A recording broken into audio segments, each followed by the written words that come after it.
Hola a todos, muy buenos días a los que nos escuchan de día, muy buenas tardes a los que nos escuchan de tarde. Hoy comenzamos con el quinto episodio de protección de activos y esta vez retomamos nuevamente los temas que veníamos trabajando. Hablamos en nuestro primer podcast, dimos una introducción a la protección de activos y el rol del oficial de seguridad. Nuestro segundo podcast, nuestro segundo episodio habló de gestión de crisis y continuidad de negocio. Y luego tuvimos dos invitados especiales, la verdad que estuvieron muy buenos. El que no escuchó las entrevistas de Daniel Herrera y Daniel Leikin, de los Danieles, los invitamos a que las escuchen, muy interesantes las entrevistas. Y hoy continuamos con seguridad física y protección de infraestructura. Así que un tema bien interesante, un poco más técnico, pero muy importante para todos aquellos que son profesionales de la seguridad, gerentes de seguridad o se desempeñan como encargados de seguridad en cualquier empresa, corporación o institución, un tema que es muy importante conocer. Así que bueno, vamos a hablar primero del diseño de un perímetro de seguridad y los controles de acceso. ¿Okay? Correcto. A ver, Albert, cuéntanos un poco de este tema tan amplio, de verdad que tiene varios puntos interesantes. Y viendo este tema, la verdad que a mí lo que primero me surge al ojo es seguridad y control de acceso, ¿no? ¿Cómo podemos elegir de verdad la forma más correcta o que mejor nos convenga en controlar nuestro acceso, perímetro, sea, no sé si en residencia privada o en nuestro negocio? A ver. Bueno, cuando hablamos de perímetro seguro y control de acceso, eso aplica para una casa, para un negocio, para una empresa, para una institución, para un aeropuerto, para cualquier lugar que tenga que proteger lo que hay adentro. ¿Sí? Okay. Y vamos a encontrar realmente muchas variables, porque definitivamente no es lo mismo la protección que requiere un aeropuerto o una central eléctrica o una central atómica a tal vez la protección que requiera un hogar. Pero hay un lineamiento general para todos. Y ese lineamiento se basa en tres elementos que conforman un plan de seguridad. Un plan de seguridad está armado por elementos de detección, elementos de demora y elementos de respuesta, ¿sí? Todo plan de seguridad debe incluir estos tres elementos. ¿Y a qué nos referimos? Cuando hablamos de elementos de detección, son todos aquellos equipos, herramientas, personas, pueden ser también, que nos ayuden a detectar un posible riesgo cuando ocurre o antes de que ocurra. ¿Sí? ¿A qué me refiero? Por ejemplo, si un delincuente va a querer entrar a mi casa, yo tengo que tener alguna herramienta que me permita detectarlo antes de que rompa la puerta y entre. Claro, sí. Entonces ahí nos vamos a encontrar con cámaras de videovigilancia, nos podemos encontrar con un sensor de movimiento externo, que si la persona entra en el patio me alerte, ¿sí? Es todo aquello que me puede alertar, que son los elementos de detección. Los elementos de demora son todos aquellos que, como bien dice la palabra, demoran, obstaculizan el proceso por el cual va a ocurrir ese riesgo. ¿Sí? Okay. El mismo es el caso de la casa, pues no va a ser lo mismo una puerta de madera o una puerta de seguridad. Una puerta de seguridad es un elemento que va a hacer que tome mucho más tiempo el que este delincuente pueda irrumpir en la propiedad. ¿Sí? Porque necesita herramientas más grandes, va a hacer más ruido. Entonces, ¿qué es lo que buscan los elementos de demora? Buscan eso, que demore más tiempo esta persona en poder cometer su delito. ¿Esto qué nos da? Más posibilidad también de detectarlo. Más tiempo de prevención. Más tiempo de reaccionar. Ok, ¿Sí? Claro. Porque si ahora yo lo detecté, ¿y cuál va a ser el elemento de reacción, el tercer elemento? Pues en el caso de una residencia, lo más probable es que sea la Policía Nacional, o si es un PH, el agente de seguridad que custodia la barriada, va a demorar en llegar al lugar, ¿sí? Claro. Si es un PH, tal vez demore un minuto. Si es la policía, puede demorar 10, 20 minutos en que lleguen las unidades policiales. Entonces, cuanto más rápido yo lo detecte y cuanto más tiempo le cuesta a este delincuente poder ingresar al lugar, más posibilidades tengo de poder reaccionar y capturarlo y mitigar la situación. Claro, ¿sí? sí. Por eso, cuando nosotros hacemos un análisis de seguridad, siempre vamos a buscar estos 3 elementos y vamos a ver cómo están conformados, si existen, no existen, y de ahí vamos a avanzar. Entonces, cuando nosotros hablamos del diseño de un perímetro de seguridad, tenemos que pensar en barreras físicas, barreras tecnológicas y elementos de detección. Entonces, cuando hablamos de barreras físicas, pues hoy en día hay un montón de soluciones que van desde muros, cercados con púas, con serpentinas. Eléctrico. Hoy en día hay soluciones que combinan la barrera física con la barrera tecnológica, o sea que hay cercas que tienen sensores de presión, sensores de corte, que si alguien los toca o alguien pasa, me genera una alarma. Y también los mismos elementos de detección, una cámara.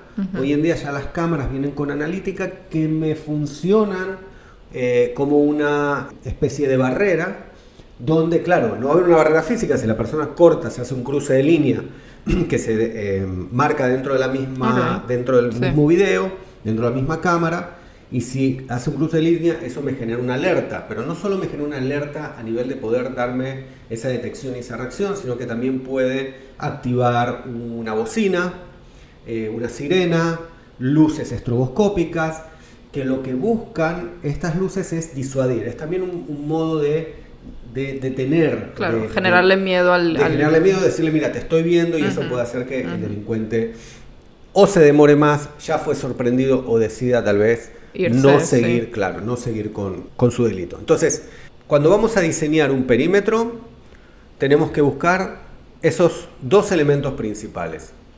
Que el perímetro sea lo más difícil posible de vulnerar, que tome el mayor tiempo posible, acorde efectivamente al lugar. No es lo mismo un cercado en un aeropuerto, donde vamos a tener por lo general un cercado doble o triple, o sea, vamos a tener una primer cerca, claro. Luego vamos a tener una zona que es lo que se llama zona muerta, una zona que tiene por lo general un suelo de arena, un suelo de grava muy fina, que lo que permite es que si alguien cruzó esa cerca, poder ver los pasos, las huellas de esa persona. Además, esa área muerta por lo general se usa también para patrullaje dentro del aeropuerto, ya sea con vehículos o a pie.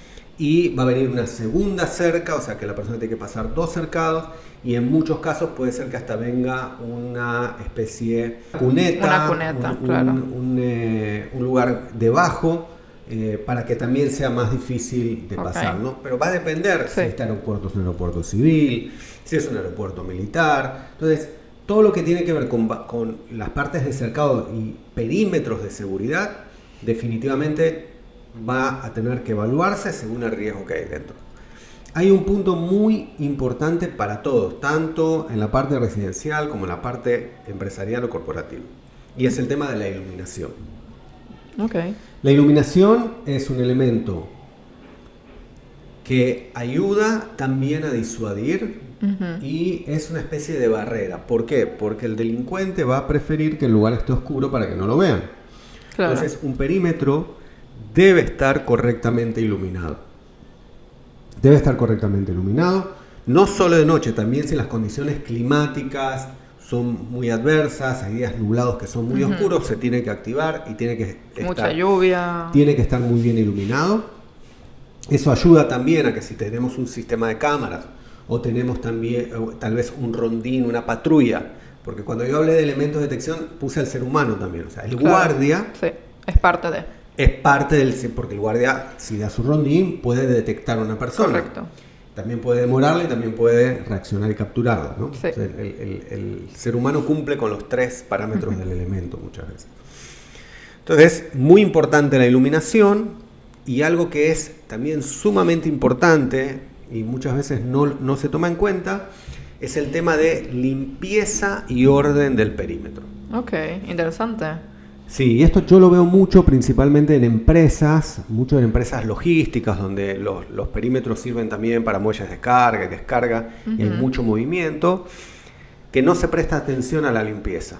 Quedan cajetas vacías, quedan plásticos de embalaje, y bueno, una vez a la semana, una vez al mes limpian y en muchos casos hasta se empieza a juntar. Ok.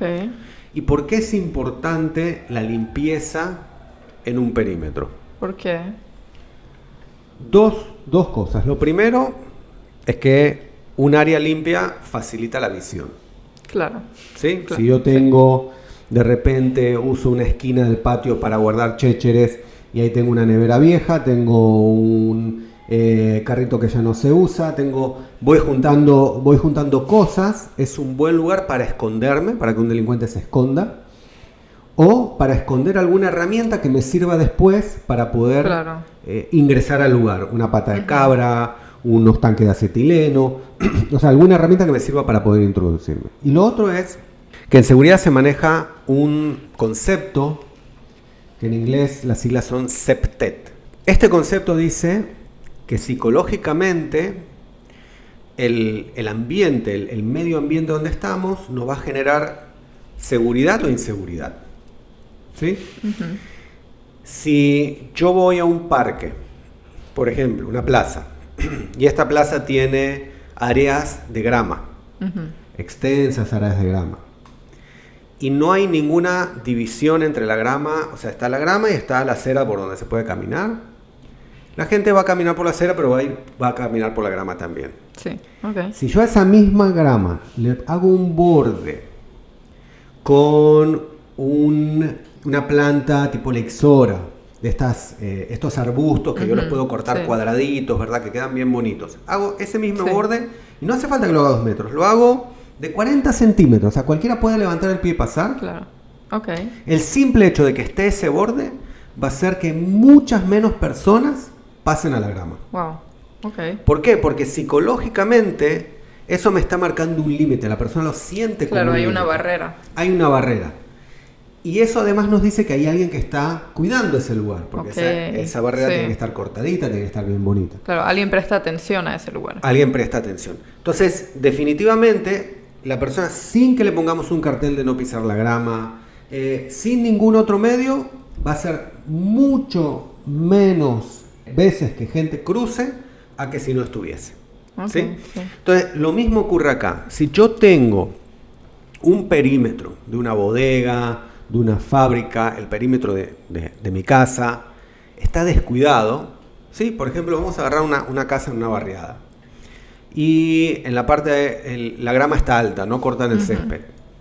Está descuidado, la casa no está bien pintada, hay chécheres afuera.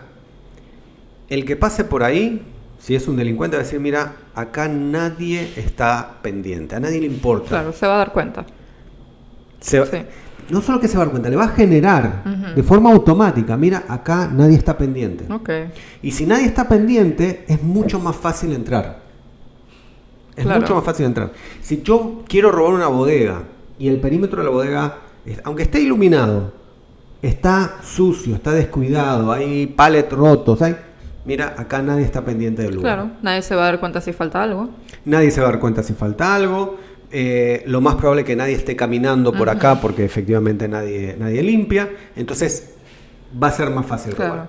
Pero si ese perímetro está impecable, limpio, bien iluminado, el mensaje que estamos dando a la psicología del ladrón es, ojo, que estamos pendientes del lugar. Claro. Acá sí hay alguien... Qué diferencia tan grande, ¿no? Es una diferencia enorme y muchas veces no se ve. Cuando nosotros hacemos análisis de seguridad y generamos informes y le decimos perímetro sucio y desordenado, el cliente dice, ¿pero qué tiene que ver? Claro, no entienden. Tiene mucho que ver. Y eso aplica también a lo interno después de las empresas. Me imagino lo vamos a hablar tal vez en otro episodio. Pero hay un dicho que dice que el desorden fomenta el hurto. Entonces, yo tengo una bodega desordenada, yo le estoy diciendo a mi colaborador interno que nadie presta atención acá. Puedes llevarte lo que quieras que nadie se va a dar cuenta. Wow, una cosa tan básica pero tan importante, imagínate. Importantísimo. Entonces, cuando diseñamos un perímetro y pensamos en seguridad, pensamos en barreras físicas, pensamos en iluminación, pensamos en limpieza y orden. ¿Ok? Y obviamente todo lo que tiene que ver con la parte de detección. Cámaras, cercas virtuales o cercas tipo BIM de rayos infrarrojos, todo aquello que me pueda generar detección. Ahora, cuando nos vamos al tema de control de acceso, el control de acceso es lo que nosotros llamamos el punto vulnerable de mi perímetro de seguridad. ¿Sí? Porque hay todo un perímetro cerrado y hay un punto por el cual la gente sí puede entrar y salir. Es la brecha en el muro. Correcto. ¿Sí? Es la brecha en el muro. Sí. Entonces, ¿qué pasa? Esta brecha en el muro, que debe estar ahí, porque al final la gente tiene que entrar a su casa, tiene que entrar al comercio, tiene que entrar a la bodega, tiene características muy especiales. Lo primero es que cuando hablamos de control de acceso, no nos vayamos inmediatamente a la tecnología. ¿Sí? No es solamente el biométrico, no es solamente la tarjeta que usemos para entrar, no. Es cómo yo puedo tener control, por eso es la palabra control de acceso, cómo yo puedo tener control de lo que ocurre en ese acceso. Cuando nosotros hablamos de controlar un acceso, significa que yo puedo medir, o sea, yo puedo saber cuánta gente entra, quién entra, o sea, yo puedo tener la capacidad de registrar quién entra, quién sale. Tengo que tener la capacidad de poder vigilar correctamente el lugar, o sea, ver a la gente que entra y sale. Y tengo que tener la capacidad de bloquear esa entrada o esa salida cuando sea necesario. Claro. O sea, que cuando la situación ocurra, se convierte en parte del muro perimetral, o sea, se cierra. Entonces, un control de acceso correcto requiere estos elementos. Primero, que si la persona está autorizada a entrar, tenga los medios tecnológicos o físicos para entrar, pero quede su registro, aunque esté autorizado, aunque sea un colaborador, aunque sea un residente en un PH, él tiene que tener un tag o tiene que tener una tarjeta que cuando entra quede registro de su ingreso, que yo sepa quién ingresó. Y lo mismo a la salida. La mayoría de los residenciales, tú entras con un tag, más que nada cuando uno entra con vehículo, bueno, mismo la puerta del PH, uno entra con un tag, pero cuando uno sale, por lo general, o la barrera se abre automáticamente, o aprieto un botón para salir. Sí. O sea, tengo un registro de entrada, pero no hay registro de salida. Claro. A veces el mismo guardia también te abre el... O el mismo guardia abre. Lo correcto no es solo lo que entra. Yo tengo que saber lo que sale. ¿Por qué? Porque cuando nosotros hablamos de riesgos, no solamente estamos hablando de robo. No solamente estamos hablando de un ataque delictivo o terrorista, sino que también pueden ocurrir situaciones como un incendio. Correcto, ¿sí? Desastres naturales, terremotos, cualquiera de las situaciones que pueden generar una emergencia. Entonces, si yo sé que a mi edificio entraron 100 personas y ahora hubo un incendio y se tuvo que evacuar y yo no sé cuánta gente salió, ¿cómo le puedo decir a los bomberos quién quedó adentro? Claro. Es un error muy grave. Entonces, hay formas de gestionar esto. Por lo general, cuando hay emergencias, tiene que haber la parte de la seguridad está involucrada y debe haber un punto de reunión donde se cuenta a las personas, porque obviamente las puertas en caso de emergencia se abren automáticamente y no hay registro. Pero tenemos que acostumbrarnos, cuando pensamos en seguridad, a que las salidas deben ser registradas también. O sea, yo tengo que acostumbrarme a saber quién salió y cuánta gente salió. ¿Cuántos entraron? Pero cuántos salieron también. ¿Ok? Entonces, control de accesos, nosotros lo tendríamos que llamar control de acceso y salida. No es solamente el control de acceso. Okay.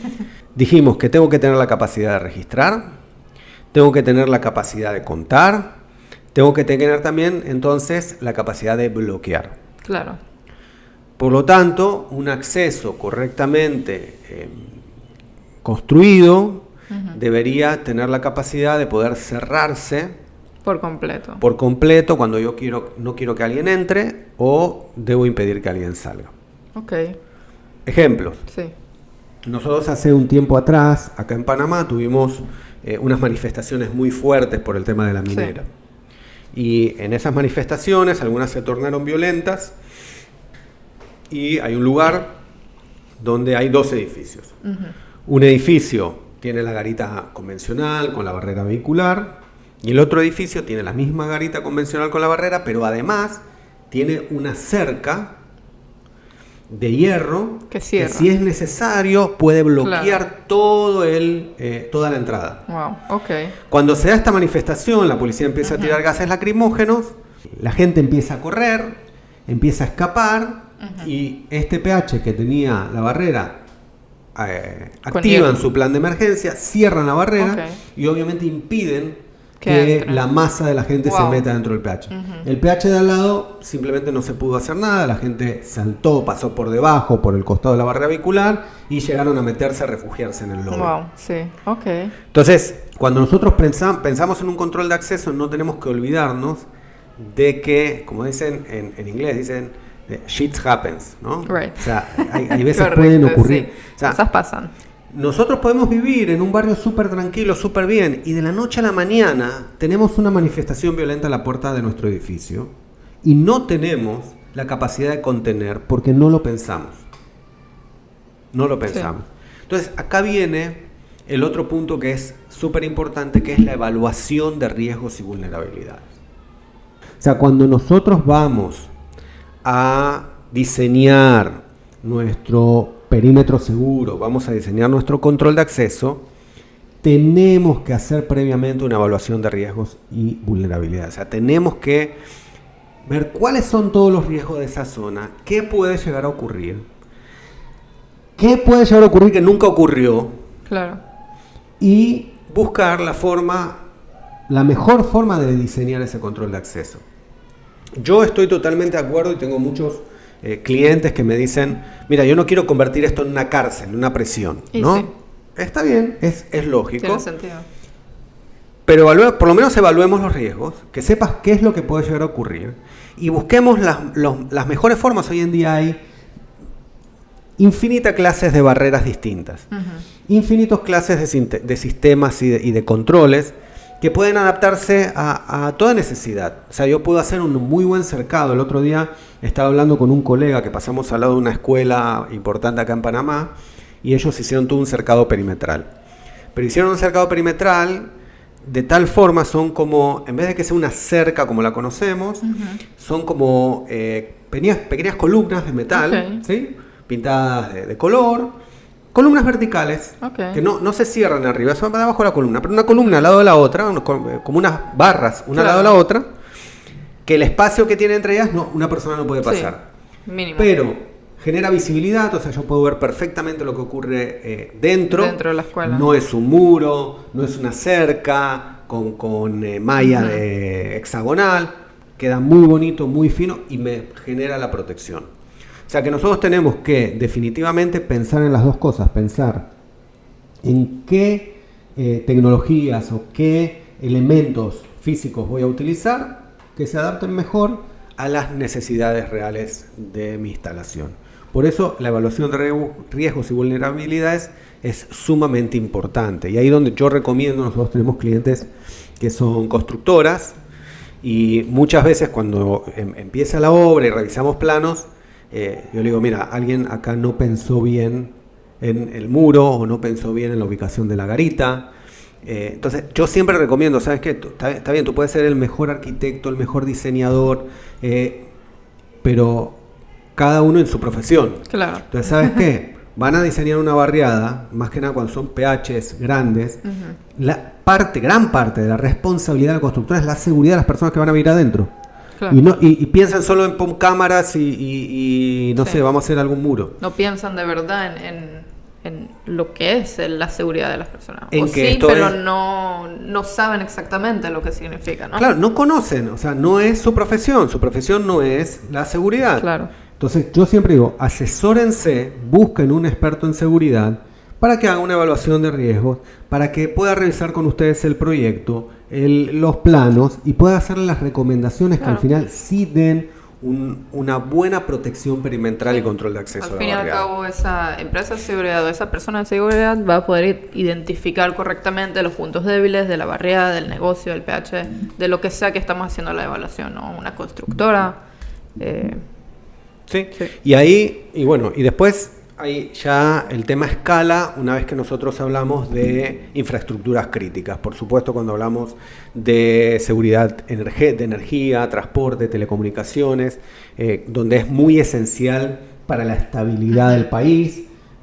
Obviamente las medidas de seguridad tienen que ser mucho más serias, todo el tema de perimétrico es mucho más fuerte, como hablamos el ejemplo del aeropuerto, pero no nos olvidemos que también en una barriada normal, o en una empresa, tú tienes que tener una planta de energía, tienes todo un sistema de telecomunicaciones y no siempre pensamos en la protección correcta de estos elementos, porque al final, si alguien me va a querer robar o va a querer generar un daño también, a veces el simple tema del daño, tiene la facilidad de llegar a donde tengo mis switches de salida de internet, donde entra mi proveedor de internet, y con una masa me deja sin internet. Claro. Y hasta que lo reparo yo no puedo operar. Y si uso un sistema como SAP, no tengo ni cómo mandar un camión, sacar un despacho. Entonces, claro, es muy importante tomar en cuenta cuáles son las infraestructuras críticas de mi instalación. Cuando hablamos más que nada de una empresa, ¿dónde están los puntos críticos que sí o sí yo tengo que proteger? Tengo tanques de gas, tengo planta eléctrica, tengo conexiones de internet, ¿cuáles son las partes críticas que definitivamente un daño, un camión dio reversa y me rompió una válvula de agua, me quedo sin agua, se me inunda la bodega, ¿no? Son puntos que hay que tomarlos muy en cuenta cuando yo hago una evaluación para protección de instalaciones. Y luego, que hoy en día no podemos olvidarnos de la integración de la seguridad física con la ciberseguridad. Este es un punto muy importante. Cada vez hay más conciencia, cada vez hay gente que empieza a entender la importancia de la protección a nivel de ciberseguridad, pero todavía falta. Todavía cuando hablamos de la seguridad y protección de infraestructuras, nos quedamos en el edificio y nos olvidamos que hoy en día todos los edificios funcionan con internet. Claro, nos olvidamos de lo de adentro. Todo, hoy en día, si uno va a un edificio, principalmente los modernos, puede ser que en los edificios viejitos todavía el elevador funcione con un botón que va conectado a un motor de cuerda y nadie puede entrar ahí. Pero cualquier edificio moderno, el elevador, que tiene que subir 60 o 70 pisos, es manejado por un cerebro de una computadora. Hay una computadora ahí atrás. Y si alguien me hackea el sistema y entra al cerebro de la computadora, me puede dejar sin elevadores en el mejor de los casos. Claro. O hacer un desastre. Desconectarme un elevador, correcto, no sé. Vulnerar los sistemas de seguridad del elevador. Me puede dejar sin luz. Me puede, hoy en día, hasta las bombas, muchas en edificios de inteligencia, las bombas de agua funcionan con sensores que están conectados a un sistema computarizado. Los aires acondicionados. Imagínate un edificio de oficinas, como se construye hoy en día, que tú no puedes abrir ventanas, las ventanas no se abren, el edificio depende del aire acondicionado. Es verdad. Ese aire acondicionado está manejado a través de un sistema computarizado. Y yo, porque soy un hacker y me echaron de una de las oficinas, entro y dejo ese edificio sin aire acondicionado. La gente se tiene que ir, no hay forma. Y si además le cerré los elevadores, yo quiero ver cómo bajan del piso 70. Claro. Entonces, la ciberseguridad es una amenaza real a la protección de instalaciones. No estamos hablando ahora de información, instalaciones. Definitivamente tiene que haber una integración, entender cuáles son los sistemas que nosotros tenemos en nuestra empresa que controlan mi instalación, dan servicio a mi instalación y que son vulnerables a través de la red. Muy bien, así que bueno, eso era un poquito lo que hablamos el podcast de hoy, el tema de protección de infraestructuras, que es realmente muy importante, muy interesante y que requiere realmente de entender y conocer. Hay normas muy importantes para la protección, cumplir con las normas y sobre todo siempre asesorarse con un experto de seguridad para que podamos tener un lugar seguro. Perfecto, muchas gracias Albert, en verdad súper interesante el tema de hoy y qué bueno de yo también volver a escuchar y a participar del podcast, ¿no? Estuve, los últimos 2 no estuve porque tuvimos a nuestros invitados, que la verdad que está muy bueno esos 2 podcasts si no lo escucharon. Pero bueno, feliz de volver y volver a estas conversaciones contigo, que la verdad que se aprende muchísimo. Y bueno, muchas gracias a todos los que están escuchando. Este podcast es un poquito más largo, nos demoramos una media horita, pero yo creo que el tema lo ameritaba. Sí, así que totalmente. nada, espero que lo disfruten y nos vemos en el próximo episodio.